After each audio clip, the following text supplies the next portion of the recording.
ہمارا معاملہ بھی عجیب ہے۔ جب بھی نیا سال آنے لگتا ہے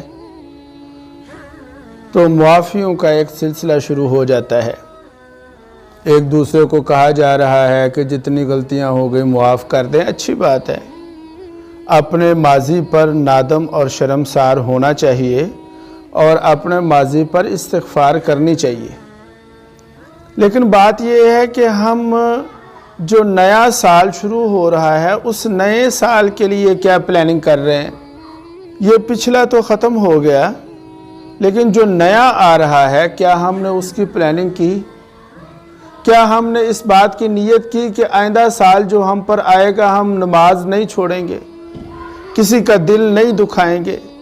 کیا ہم نے اپنے پروگرام میں یہ شامل کیا کہ جھوٹ نہیں بولیں گے، غیبت نہیں کریں گے، کسی کا حق نہیں ماریں گے، کسی کو ذلیل اور رسوا نہیں کریں گے؟